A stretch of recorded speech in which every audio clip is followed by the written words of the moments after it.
ये आवाज़ जो है ये हमेशा भारत के लिए खौफ बनकर रहेगी, ये गूंजती रहेगी। कश्मीरी नौजवानों के मोबाइल फोन्स के अंदर ये आवाज़ है, आज हर तरफ ये आवाज़ सुनाई दे रही है, इसकी गूंज सुनाई दे रही है कि दरवाज़ा खोलो, देखो तुम्हारी जमहूरियत का जनाजा निकल रहा है, देखो हिंदुस्तान की जमहूरियत का जनाजा निकल रहा है। सारी ज़िंदगी लड़े हैं और क्या खूब लड़े हैं। और मैं कहूँगा कि क्योंकि वो एक जिद्दोजहद में इस दुनिया से गए, एक लड़ाई में गए और आखिरी दम तक वो पाबंद थे, आखिरी दम तक उनको महसूर किया गया था, तो वो एक शहीद हैं जिन्होंने एक लंबी लड़ाई लड़ी है। पाकिस्तान में उनके लिए एक दिन का शौक का ऐलान किया गया, पूरा पाकिस्तान अश्कबार था, पूरे पाकिस्तान में उनके लिए नमाज जनाजा अदा की गई, नेक तमन्नाओं का इजहार किया गया और उनके इंतकाल पे एक मलाल था पूरे पाकिस्तान में, तमाम तबकात में। और कोई भी हो, कश्मीर के अंदर जितने भी लोग हैं वो सबकी आवाज़ बन चुके हैं। मुजाहिदीन उनसे प्यार करते हैं, आम आवाम उनसे प्यार करते हैं और भारत ने बहुत दफ़ा कोशिश की कि ये एक आवाज़ या तो बंद हो जाए या ये हमारे कंट्रोल में आ जाए, तो कश्मीर का मसला बहुत बड़े पैमाने पे हल हो जाएगा। लेकिन कंप्रोमाइज़ इन्होंने नहीं किया। अनफॉर्चुनेटली हम लोग कंप्रोमाइज़ करते रहे, हमारे बड़े कंप्रोमाइज़ करते रहे, हमारे हुकाम कंप्रोमाइज़ करते रहे, लेकिन सबसे मुश्किल जगह पे खड़ा वो एक आदमी, उसने कंप्रोमाइज़ नहीं किया और वो आज़ादी का इस्तारा है। मैं तो ये कहूँगा कि मकबूजा कश्मीर में सबसे आज़ाद पाकिस्तानी अली गिलानी थे और सैयद अली गिलानी ने जो नारा पाकिस्तान के लिए बुलंद किया और जो पाकिस्तान के लिए उनकी खिदमत हैं, जिस तरह वो कौमी परचम के अंदर उनकी ये ख्वाहिश थी कि उनको लपेट कर सपुर्दे खाक किया जाए। उनको वो जगह तो नहीं मिली जिस जगह की उन्होंने श्रीनगर में ख्वाहिश की थी कि वहाँ मुझे दफन किया जाए शोहदा के पास, लेकिन उनको कौमी परचम के अंदर लपेट कर पाकिस्तान के उनको दफन किया गया। उन्होंने कहा था कि हम पाकिस्तानी हैं, पाकिस्तान हमारा है, और ये नारा आज वादी में गूंज रहा है। तालिबान ने भी एक स्टेटमेंट दिया है कश्मीर को लेकर और ये उन्होंने यूरोपियन एक टीवी को इंटरव्यू दिया, उसमें सुहेल शाहीन ने कहा कि ज़बीउल्लाह मुजाहिद ने गालबन ये स्टेटमेंट दिया है जी, मेरे ख्याल में सुहेल शाहीन ने दिया, बिल्कुल सुहेल शाहीन ने दिया। उन्होंने ये कहा कि कश्मीर के हक के लिए आवाज़ उठाना और कश्मीरी मुसलमानों के साथ जो जबर हो रहा है उसके खिलाफ आवाज़ उठाना, ये हमारा हक है और हम ये आवाज़ उठाते रहेंगे। भारत के अंदर जो मुसलमानों के साथ हो रहा है उसके खिलाफ भी हम बात करते रहेंगे। तो तालिबान की तरफ से ये स्टेटमेंट भी आ गया, पाकिस्तान की तरफ से भी आ गया, एक मुश्तरका आवाज़ है इस पूरे खित्ते से। भारत के अलावा सब ये समझते हैं कि वहाँ जुल्म हो रहा है और मगरिब जिसका यहाँ पे असर रसूख बहुत ज़्यादा था, अब ऐसा नहीं लगता कि आने वाले वक्त में उतना ज़्यादा रहेगा। तो कश्मीर का मसला वो अगला स्टॉप है जहाँ पे जाकर ये बस खड़ी होगी आज़ादी की। सर, सबसे पहले मैं अहमद कसूरी साहब आपके पास, भारत ने जो हटदर्मी दिखाई कि ज़बरदस्ती उनकी तदफीन नहीं होने दी, उनकी मैयत को छीन रहे थे, उनके घर वालों से झगड़ रहे थे और घर से चंद मीटर दूरी के ऊपर एक कब्रिस्तान है, वहाँ पे उनको मजबूर किया कि यहाँ पे आप दफन करें। तो सैयद अली गिलानी साहब के साथ इस तरह का अंजाम करके भारत को क्या लगता है कि वो इस चिंगारी को दबा लेगा?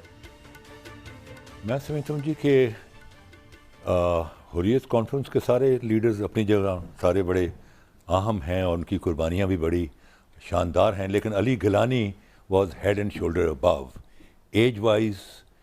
उसी उनका जो विजन था, उनका जो प्रेजेंटेशन थी पाकिस्तान के बारे में, that was very very forceful. और फिर ख़ास तौर पर जब वो एक 90 साल के उसी बुज़ुर्ग से ऐसी एक हिम्मत वाली और अपना बातें निकलती थीं, तो उसका एक पूरी वैली पर एक असर पड़ता था। सैयद गिलानी ने जो हिंदुस्तान का जो चेहरा है उस पर कालक मल दी है उसी। और आज हेल गांधी भी कहता है कि जिस हिंदुस्तान के लिए गांधी और नेहरू ने सारी उम्र लगा दी कि उसका इमेज एक डेमोक्रेटिक और अपना एक लिबरल इमेज बने, ऐसी वो इस शख्स जिसका नाम मोदी है उसने वो दोनों इमेज जो हैं वो उसने टार्निश कर दिए थी।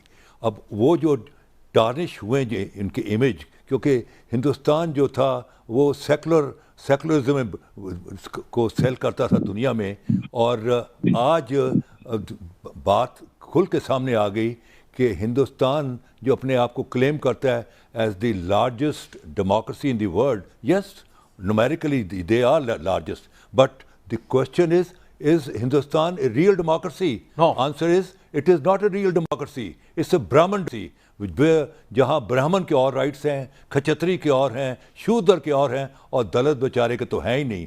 और जो मजहबी मिनॉरिटीज़ हैं, वो चाहे क्रिश्चियंस हों, उनका गवाह में कैसे इन्होंने मर्डर किए, कैसे उनको क्रिश्चियंस को जलाया, उनके चर्चेस को जलाया। मुसलमानों के साथ तो वो अपना होली और अपने हर त्यौहार पर, अपना ईद बकरीद के ऊपर मुसलमानों के लहू से वो होली खेलते हैं। और सिखों के उन्होंने गोल्डन टेम्पल का तकद्दस पामाल किया, वहाँ जाके उन्होंने किलिंग की। सो द पोजीशन ये है कि वो जो इमेज उसी आज रोहेल गांधी जो कि जवाहरलाल नेहरू का नवासा है, परनवासा, आज वो पार्टी जो कि खालिक पार्टी है हिंदुस्तान की, वो इस नतीजे पे पहुंची है कि हिंदुस्तान का जो इमेज था दुनिया में वो टार्निश हो गया है। हिंदुस्तान के मुंह पर कालिक मल दी है, और उसकी तमाम की तमाम जिम्मेदारी ये जो शख्स है जिसका नाम मोदी है। तो चीज़ ये है, इस इमेज को बिल्ट अप करने में, इसको बर्बाद करने में जो तमाम जो है उनके लीडर्स, कश्मीर लीडर्स का रोल है। लेकिन कमाल का शख्स था वसीर, मैं तो उसका बहुत बहुत बहुत बहुत बड़ा एक्सेप्शनली बोल्ड, एक्सेप्शनली बोल्ड, तो मैं तो उसका बहुत ही इज्जत और इतराम है मेरे दिल में। अल्लाह ताला उनको गरीके रहमत करे और करवट करवट फूलों की सेज करे, और अल्लाह ताला उनकी जो हद नगाह तक उनकी कब्र को वसअत अता फरमाए, और अल्लाह ताला उनको रसूल पाक सल्लल्लाहु अलैहि वसल्लम के मुबारक हाथों से हौज़े कासर से उनको शराबन तहूरा पिलाए, ताकि उनकी दून दुनिया की प्यास बुझ जाए। और अल्लाह ताला उनको अज़मत दे, उनके ख़ानदान वालों को हिम्मत और हौसला दे कि वो जिस बड़े अज़मत वाले लीडर के वो पैरोकार, उनके रिश्तेदार हैं, उसी कश्मीरी एक बहुत बड़े आदमी से महरूम हुए हैं। बहुत बड़ा